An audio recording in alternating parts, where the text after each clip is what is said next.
Liberty Tamil நேயர்களுக்கு வணக்கம். இன்றைய நேர்காணலில் நாம் சந்திக்க இருப்பவர் திராவிட வெற்றி கழகத்தின் முதன்மை செயலாளர் தோழர் திரு வல்லம் பஷீர் அவர்கள். வணக்கம் தோழர். வணக்கம். சட்டமன்றம் விறுவிறுப்பாக நடைபெற்று வருகிறது. அதில் நேரலை துண்டிக்கப்படுவது ஒரு முக்கியமான விஷயமாக இருக்குது. ஏற்கனவே நேற்று உதயநிதி சொல்லியிருந்தாரு, நேரலையை துண்டிச்சிட்டு உங்களுக்கு தேவையான விஷயத்தை எடிட் பண்ணி போடுற அந்த வேலையை நிப்பாட்டுங்கன்னு சொல்லி ஒரு ஸ்டேட்மெண்ட் கொடுத்துருந்தாரு. இன்றைக்கும் எடப்பாடி பழனிசாமி இந்த விஜய் பிறந்தநாள் குறித்து வாழ்த்து சொன்ன ஜெயஸ்ரீ பிரபாகர் சபாநாயகர் அவர் வாழ்த்து சொல்கிறாரு. அது பிறகு எடப்பாடி பழனிசாமி எந்திரிச்சு பேசுகிறாரு. அவங்களுடைய காட்சியை காட்டவே இல்லை, அந்த பக்கம் கேமராவே இல்லை. இன்றைக்குமே இந்த நேரலையை எதிர்க்கட்சிகளை முடக்கிற வேலையில் ஈடுபடுறாங்கன்னு சொல்லி ஒரு குற்றச்சாட்டை முன்வைக்கிறாங்க.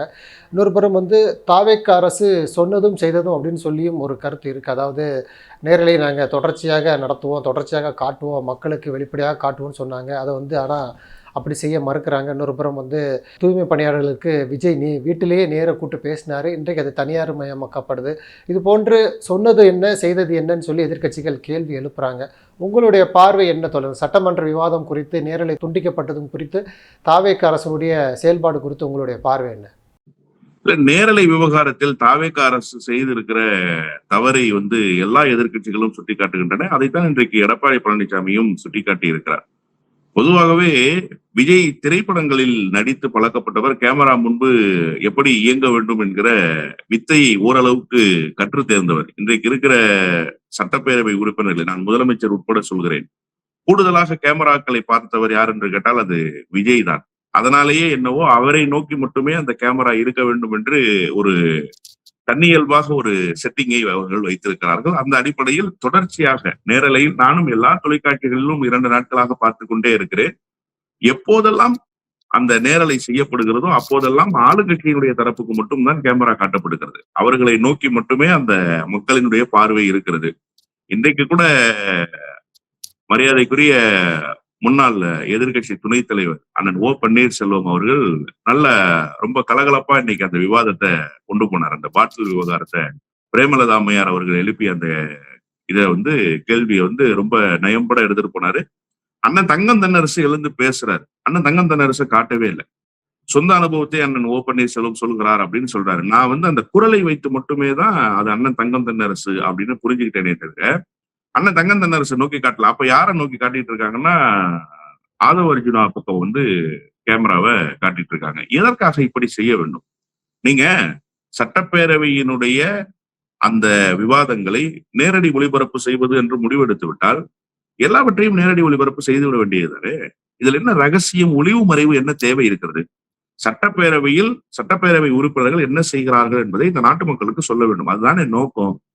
நான் யாரை தேர்ந்தெடுத்து சட்டமன்றத்துக்கு அனுப்பி இருக்கிறேனோ அவர் சட்டமன்றத்தில் என்ன செய்கிறார் என்பது எனக்கு தெரியவே இல்லை. எப்போதுமே அது தெரிவதில்லை. எப்போதாவது சில செய்திகள் வருகிறது, எங்க ஊருக்கு பள்ளிக்கூடம் கேட்டாரு, எங்க ஊர் வாய்க்கால தூர்வாரணும்னு சொன்னாரு, எங்க ஊருக்கு பக்கத்து ஊர்ல பஸ் ஸ்டாண்டு கட்டணும்னு சொன்னாரு, பஸ் நிலையம் அமைக்கணும்னு சொன்னாரு, கல்லூரி கட்டணும்னு சொன்னாரு அப்படிங்கிற செய்தி மட்டும் அவ்வப்போது வருது.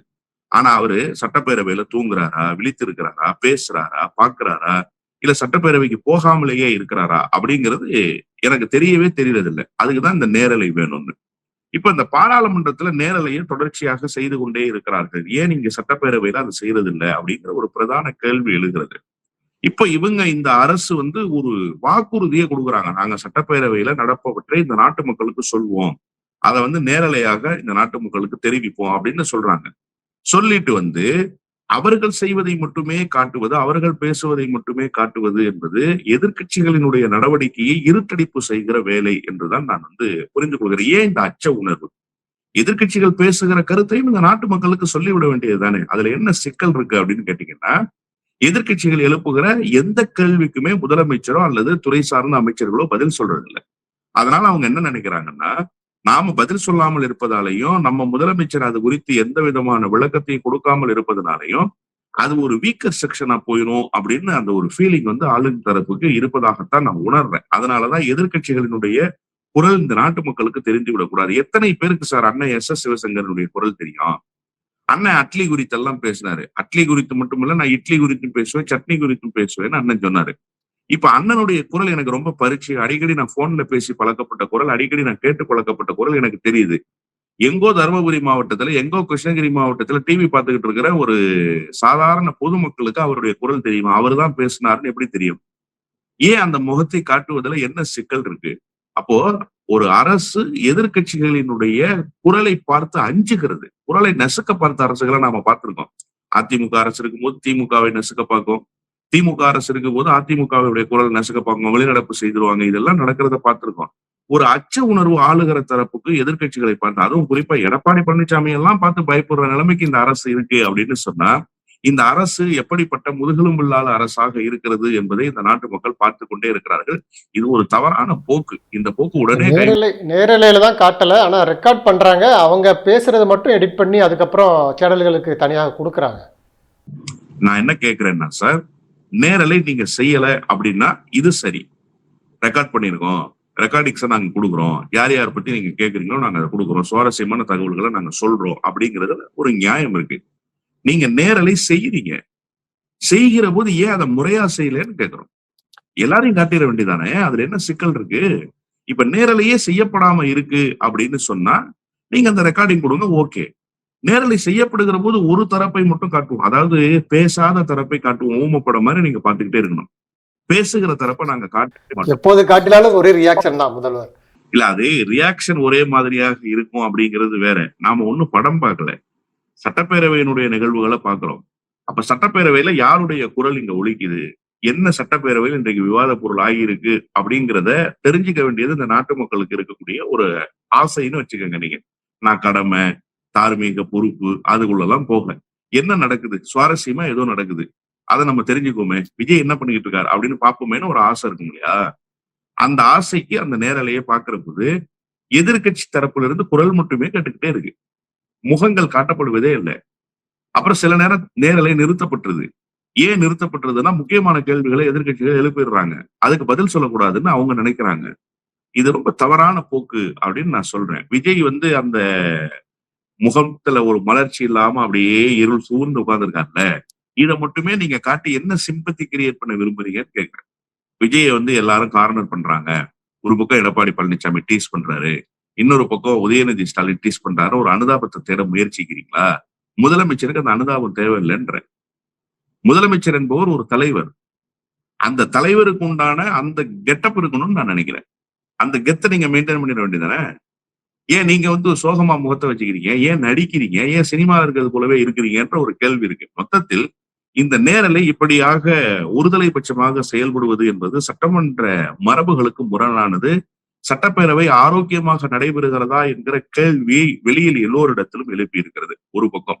இன்னொன்று, இந்த அரசு சொன்னது ஒன்று செய்தது ஒன்றாக இருக்கு. இந்த அரசு குறித்த விமர்சனங்கள் ஒரு பக்கம் பூர்த்திட்டப்பட்டு கொண்டே இருக்கு. அதுல ரொம்ப குறிப்பா தூய்மை பணியாளர் விவகாரத்தை நீங்க சொன்னீங்க. அதுல என்ன அப்படின்னு கேட்டீங்கன்னா, இந்த தூய்மை பணியாளர்கள் போராட்டம் நடைபெற்ற போது திராவிட முன்னேற்ற கழகம் ஏதோ மிகப்பெரிய தவறு செய்து விட்டதுன்னு சொல்லி மேயர் பிரியாராஜன் அவர்களும் அன்றைக்கு இருந்த அமைச்சர் அண்ணன் சேகர்பாபு அவர்களும் கடுமையாக நிந்திக்கப்பட்டார்கள். குறிப்பா அந்த போராட்ட காலத்துல இருந்த என்ஜிஓஸ், அதிலும் ரொம்ப குறிப்பாக நான் தலித் ஆக்டிவிஸ்ட்னு சொல்லக்கூடிய ஆட்கள் எல்லாம் உள்ளார புகுந்து ஏதோ ஒரு மிகப்பெரிய அநீதியை திமுக இழைச்சிருச்சு அப்படிங்கிறது மாதிரியான ஒரு தீமை உருவாக்குனாங்க. ஆனா உண்மையிலேயே எடப்பாடி பழனிசாமி கையொப்பமிட்ட இந்த ஒரு நகர்வு இருக்குல்ல, தனியாருக்கு தாரை வார்க்கக்கூடியது இருக்குல்ல, அதை ஓரளவுக்கு தடுத்து நிறுத்துறது திமுக அரசு தான். நீதிமன்றத்துக்கு போய் சட்ட போராட்டத்தை நடத்த முடியும், இதை ஒரு அரசால் மாற்றி அமைக்க முடியாது, மாநகராட்சியால் இது முடிவெடுக்கிற இடத்துல இது இல்லை அப்படின்னு சொல்லும் போது இல்ல இது முடியும்னு சொன்னாங்க. அதன் பிறகு இந்த விவகாரத்துல விஜய் தலையிட்டார். நாங்க மட்டும் தான் தலையிட்டு இருக்கிறோம். இதுல ஒரு அரசியல் கட்சி தூய்மை பணியாளர் விவகாரத்தில் தலையிட்டு இருக்கிறது என்று சொன்னால் அது தாவேகா மட்டும் தான் ஒரு கிரிண்ட் எடுத்தாங்க. வழக்கம் போல என்ன பண்ணாரு, இவர் பனையூர் பங்களாவுக்கு எல்லாரையும் கூப்பிட்டார். பனையூர் பங்களாவுக்கு அவங்க போனாங்க. போய் அங்க ஒரு பேச்சுவார்த்தை நடத்தினாங்க. அப்ப அவர் என்ன சொன்னாருன்னா, உங்களுக்கு நாங்க எல்லா வகையிலும் துணை நிற்போம், அது மட்டும் இல்லாமல் சட்ட போராட்டம் நடத்துவதற்கு உங்களுக்கு நாங்கள் எல்லா நேரங்களிலும் பக்கபலமாக இருப்போம் அப்படின்னு சொன்னார். அப்படின்னா என்ன அர்த்தம்னா, உங்களுக்காக நாங்க சட்ட போராட்டம் நடத்துவோம் தானே அர்த்தம். இப்ப ஆளுங்கட்சியாக வந்துட்டாங்க. இப்ப ஏன் நீங்க சட்ட போராட்டத்தை முன்னெடுக்கல? அரசு சார்பிலே நடத்தலாம் இல்லையா? அரசு சார்பிலே நடத்துவதற்கு வாய்ப்பு. நீங்க தாவேக்கா இல்லை, இப்ப நீங்க அரசு, யூ ஆர் த கவர்மெண்ட். அப்ப நீங்க அந்த முயற்சி எடுக்க முடியும் தானே? ஏன் இதுவரைக்கும் வாய் திறக்கல? அன்னைக்கு ஓடோடி போன தாவேக்காவினர், அன்னைக்கு விஜய் படங்களோடு போன தாவேக்காவினர் இன்னைக்கு ஏன் போக மறுக்கிறாங்க? இது குறித்து சட்டப்பேரவையில பேசுவதற்காவது தயாராக இருக்கிறார்களா துறை சார்ந்த அமைச்சர்கள்? முதலமைச்சர் வாய் திறக்கிறாரா? அப்ப அவர்களுடைய குரலுக்கு யார் செவி சாய்ப்பது? அந்த தூய்மை பணியாளர்களுடைய வருத்தத்தை யார் போக்குவது? எடப்பாடி பழனிசாமி செஞ்சுட்டு போன தப்ப ஓரளவுக்கு சரி செஞ்சு நிறுத்தினார் சார் அன்றைக்கு இருந்த முதலமைச்சர் அண்ணன் மு க ஸ்டாலின். அப்பதான் அந்த உணவு திட்டங்களை அவரு கொண்டு வந்தாரு. மதிய உணவு சாலை ஓரங்களில் பணியாற்றி கொண்டிருக்கிற தூய்மை பணியாளர்களுக்கு கொண்டு போய் சேர்ப்பது அப்படின்னு சொல்லி, அதன் பிறகு ஓய்வூதிய திட்டத்தை நாங்க வந்து அமல்படுத்துவோம் அப்படிங்கிற ஸ்கீமை கொண்டு வந்தாரு. அவர்களினுடைய குறைகளை கேட்பதற்காகவே நாங்க வந்து சிறப்பு கவனத்தை செலுத்துவோன்ற உத்தரவாதத்தை எல்லாம் கொடுத்து அது ஒரு சுமூகமான முறையில் அந்த போராட்டம் கைவிடப்படுவதற்குண்டான முயற்சிகளை மேற்கொண்டது அன்றைக்கு அரசு. ஆனா இன்னைக்கு இது குறித்த செய்தியே அரசினுடைய காதுகளுக்கு எட்டவில்லை என்பது போல ஒரு நகர்வு இருக்குல்ல.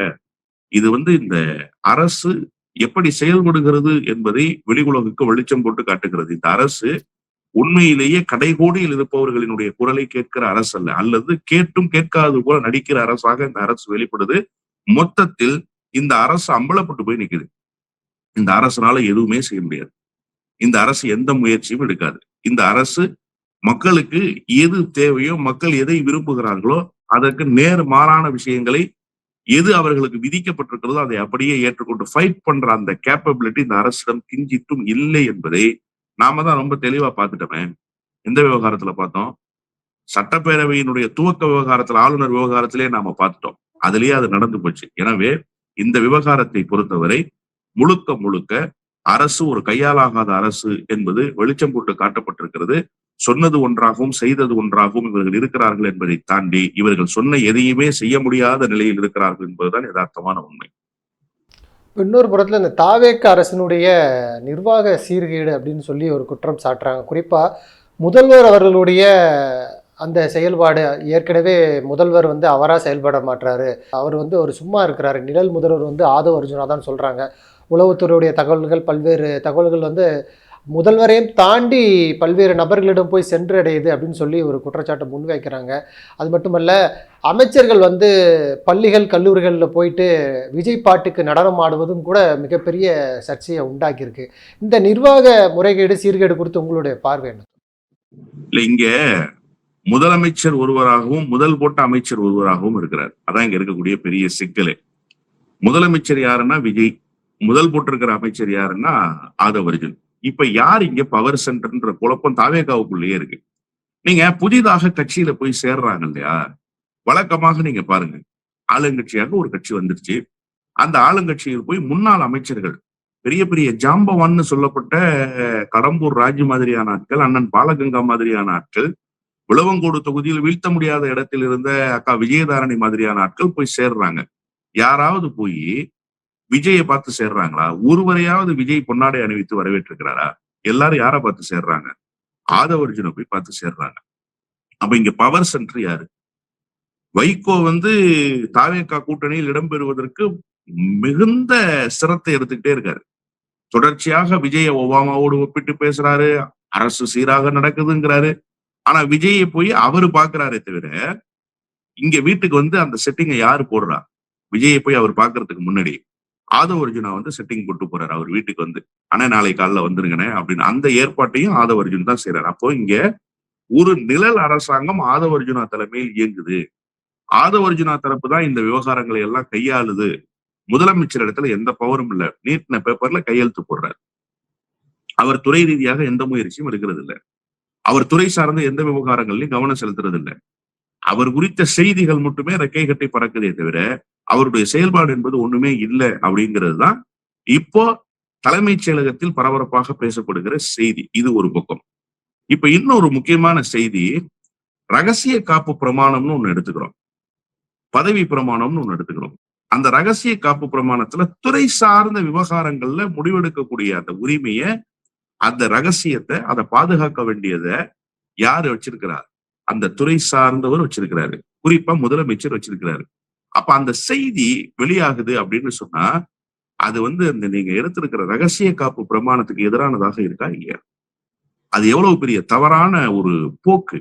இது குறித்து உணர்றாரா விஜய்? விஜய்க்கு தன் கையில் இருக்கிற அதிகாரம் குறித்த வலியும் வேதனையும் இருக்கா? நான் அப்படிதான் பாக்குறேன். இது ஒண்ணும் சுகபோக பதவி இல்லை சார். ராஜ வாழ்க்கை வாழ்ந்துடலாம்னு நினைக்கிறது இல்லை.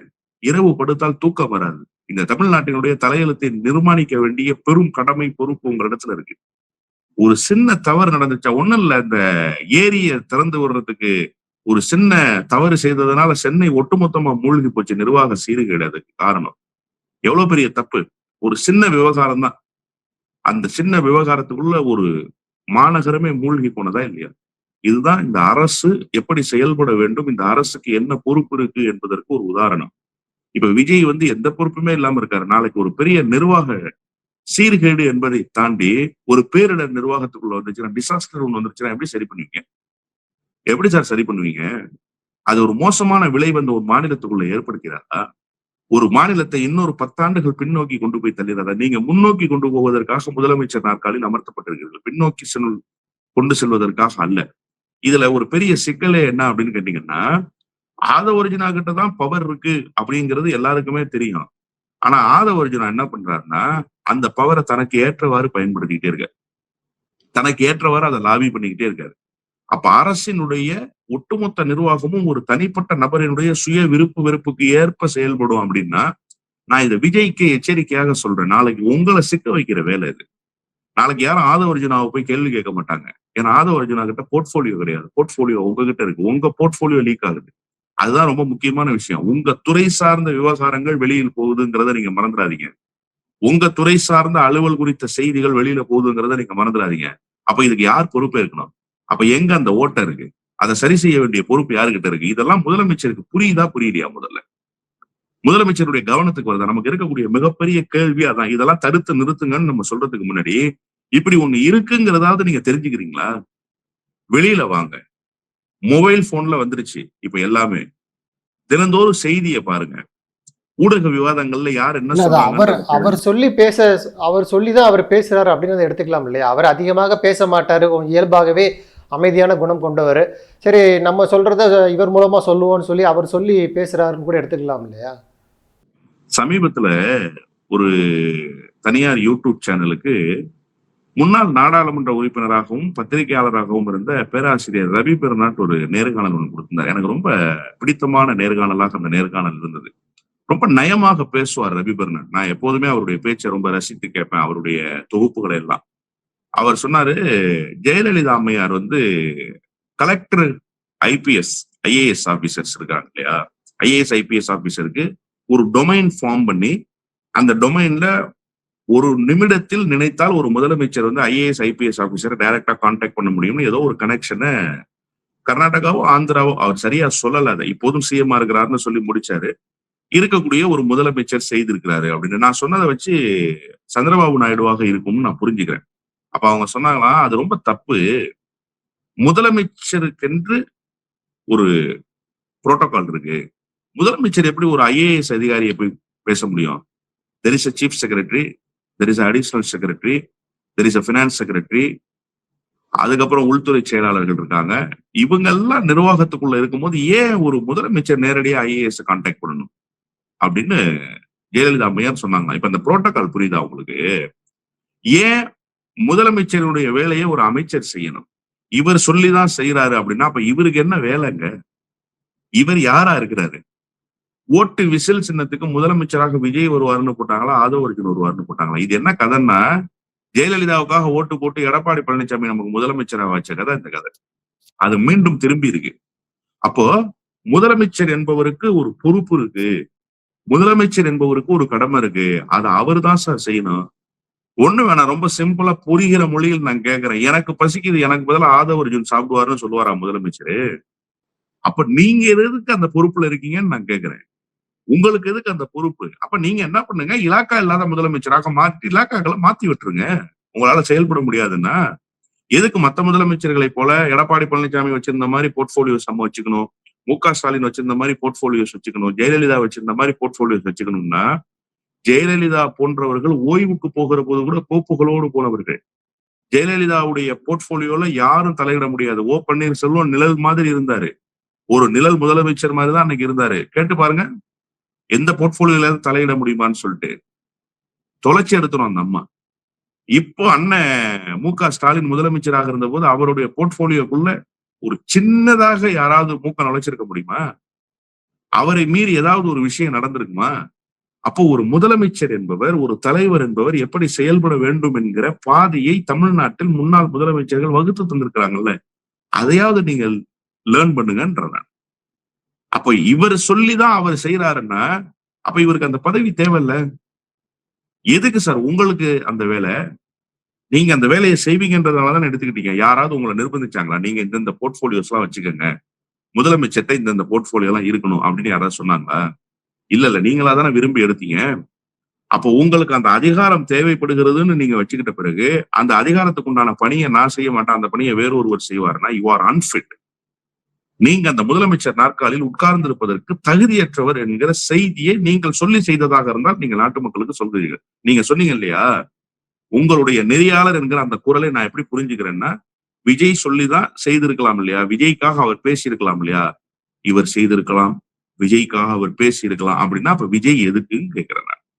விஜய் அந்த நாற்காலிக்கு தேவையில்லையே, அந்த நாற்காலிக்கு வேற ஒருவர் வந்து விட வேண்டியது தானே. அப்ப முதலமைச்சர் என்கிற இடத்தில் இருந்து நீங்கள் ஆற்ற வேண்டிய பணியை இன்னொருவரை ஆற்ற சொல்வது ஒரு சரியான அணுகுமுறையா? டூப்பா சார், இது சினிமாவா டூப் போடுறதுக்கு? இந்த சினிமால கம்பியில பல்ட்டி அடிக்கிற காட்சிகள்லாம் ஹீரோ செய்வாரு, ஆனா ஹீரோக்கு பதிலா வேற ஒருத்தர் டூப் போடுவாரு. அந்த மாதிரி இப்ப டூப் போடுறீங்களா நீங்க? இது சினிமா இல்ல. தமிழ்நாட்டினுடைய ஆட்சி அதிகாரம் என்பது மற்ற மாநிலங்களினுடைய ஆட்சி அதிகாரத்தை விட மேன்மையானது என்பதை நீங்கள் மறந்து விடாதீர்கள். இந்திய துணை கண்டத்தில் தமிழ்நாட்டுக்கென்று ஒரு தனித்துவம் இருக்கிறது. தமிழ்நாட்டு முதலமைச்சருக்கென்று ஒரு அதிகாரம் இருக்கிறது. தமிழ்நாட்டு முதலமைச்சருக்கென்று ஒரு மாண்பு இருக்கிறது. தமிழ்நாடு அரசுக்கென்று ஒரு தனி வழி இருக்கிறது என்பதையும் நீங்கள் மறந்துடாதீங்க. அதை சீர்கெடுத்து சின்னாபின்னமாக்கி சிதலமடைய செய்து இந்த அரசு இயந்திரத்தை வேறு ஒரு திசைக்கு கொண்டு செலுத்தி விடாதீர்கள். அது இந்த நாட்டை மிகப்பெரிய பின்னடைவை நோக்கி இட்டு சென்று விடும். அவ்வளவுதான் நான் எச்சரிக்கை செய்யறேன். விஜயனுடைய இந்த நடவடிக்கை இருக்கு இல்லையா, இது ஒரு மிகப்பெரிய ஆபத்தை ஏற்படுத்தக்கூடிய நடவடிக்கை. இந்த நடவடிக்கையின் மூலமாக ஏற்பட போகிற பேரிடருக்கு நாளை விஜய் தான் பொறுப்பேற்க வேண்டும். நாளைக்கு விஜய் பதில் சொல்கிற இடத்துக்கு வந்து நின்றுவார். நீங்க பதில் சொல்ல மாட்டீங்க, அப்பவும் இதே மாதிரி அமைதியாகவே கடந்து போயிடுவீங்க. ஆனால் நாட்டு மக்கள் உங்களை உலுக்கி எடுப்பார்கள் என்பதை மட்டும் நீங்கள் நினைவிலே வைத்துக் கொள்ளுங்கள்.